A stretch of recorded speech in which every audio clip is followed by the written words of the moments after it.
Hi, everybody. My name is Claude. And I'm Clinton, and we're the lamest offenders. So, for today's episode, we are looking at WandaVision Episode 2. So, let's do it.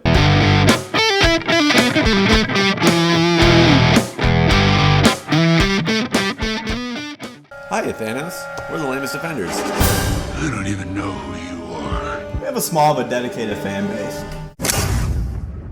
Be sure to visit our sponsor at BaskervilleProductions.com. Welcome back, everybody. So, getting started for Episode 2 of WandaVision, it opens up with another new intro, which this one is more focused on Bewitched. Yeah, it's a classic cartoon. Yeah, it kind of looks like Powerpuff Girls, which is a callback to Bewitched, too. So, I really like how every episode might have a new intro. Yeah, it's kind of cool. I'm absolutely here for that. Mm-hmm. And then after that little intro, it shows Wanda and Vision laying in separate beds because it's the 1960s. 8 feet apart. Yeah, and Vision and Wanda are scared because there is a tree scratching the window. Two of the more powerful beings in the world, and they're scared of a tree banging against the glass. So it's kind of funny too because they, Wanda basically creates a queen size bed eventually, and then the covers, and they kind of imply that they're making a baby, and guess what? That actually happens later in the episode. So how about that? Yeah. So spoilers, by the way. It's a spoiler review. So it's our first MCU sex scene. So, right. Yeah. From there, it was kind of cool too because. I think the scratching into the window is kind of foreshadowing Wanda going to the front of the yard and seeing a sword helicopter that's in the same color scheme of Iron Man. Yeah. Which is a huge aspect of Wanda's life. Again, more Tony Stark, more Iron Man, more Age of Ultron with this. Yeah. So it's pretty neat. But the whole crux of the episode is they're basically trying to impress their neighbors and participating in this talent show. Yeah. Which they're trying to do basically a magic show for them. Which is funny because Wanda is, pure magic. Yeah. So they're just preparing for that, and there's some goofy scenes in there. Yeah, she goes to meet with the committee of Dottie. Yeah. And hilarity ensues. Yeah. Not really, but it does. And then we're introduced to Geraldine. Monica Rambeau. It's cold down here. Dusty. Yeah.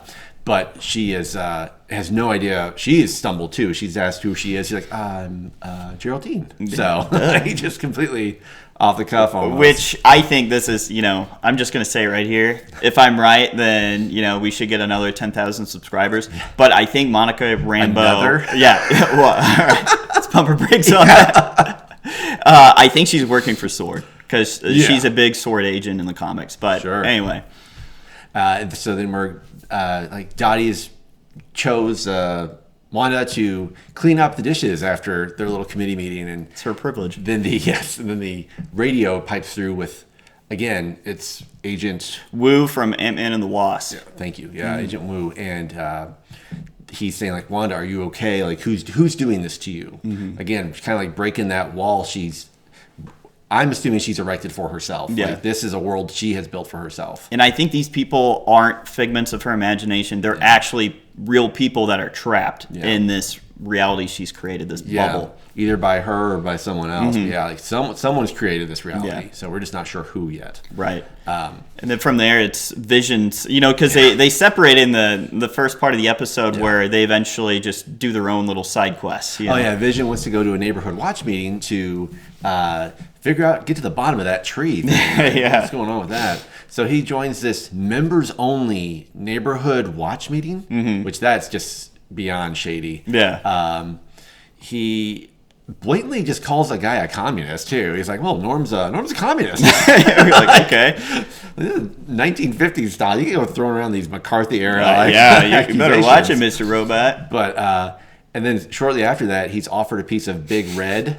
Really hammering on that. Yeah, exactly. Big Red chewing gum, and my wife Elizabeth brought up a good point. He has no saliva, so how is he going to chew this? So he just awkwardly chews this gum for a while, and it gets caught in his systems. Which I like the visual of it because it was like a cartoon. It was great. Yeah, that wonderful cartoon style, and it's just like 3 gears. That's all Vision's made up of. And but that just makes him almost act intoxicated, which goes on for the rest of the episode. Way too long. Yeah, that talent show at the end was kind of it really dragged on. Yeah.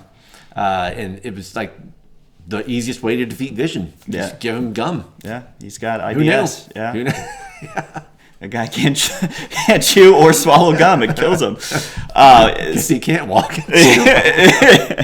And again, just like the first episode, there is a commercial that Yeah. really hammers on some of the backstory for Wanda and kind of gives a little peek of, just her history as a character. Yeah. So they're introducing a watch. It's a watch commercial, and they keep mentioning it's a Strucker watch. And Strucker was the one who experimented with Wanda and Quicksilver in Age of Ultron.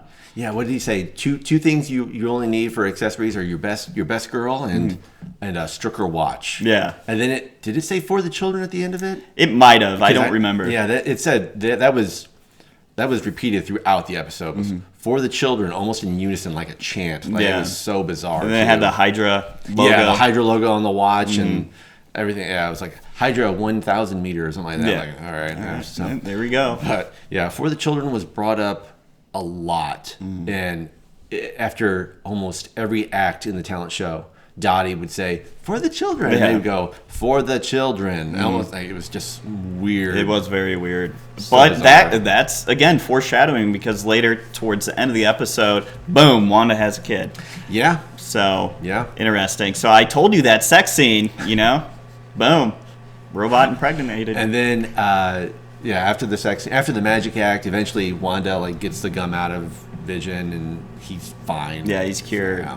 And he does. I will say the magic act does have him using his powers to, I guess, create the magic event. Yeah. Really. And so Wanda's having to cover for him with a rope trick and all this Yeah, kind of like stuff. a fake piano. Yeah, that So- was neat. That was actually great. But I was like, okay. I mean, the whole Vision being drunk bit went on way too long. It did, That yeah. was my really only complaint from the episode, though. So it was. Other than that, it was fine. It was probably my favorite portion too. Was towards the end after it's revealed that she's pregnant.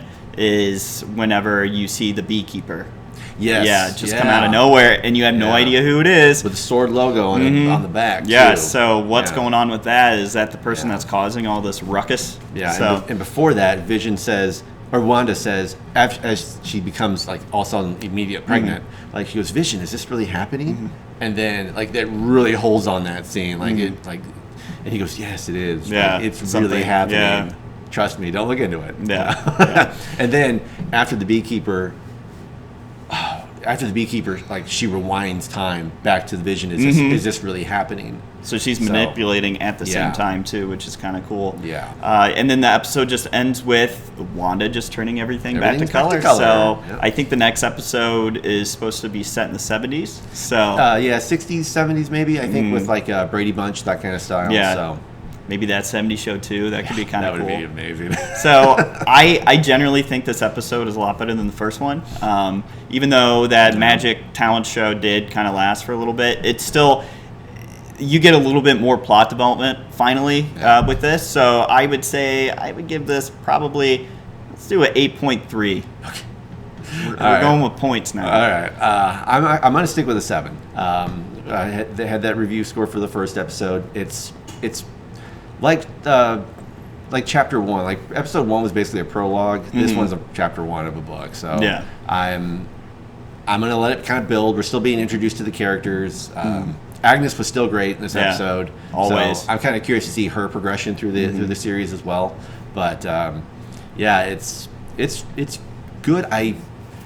I'm excited about it, but I'm also, I don't know, We'll see. kind of hesitant. Yeah. We'll see. I'm just excited to have Marvel back. Yeah, no, I think we all are. Yeah. So anyway, that's our review for episode 2. So catch us next week for episode 3 review. Thank you so much. Stay lame. See you guys.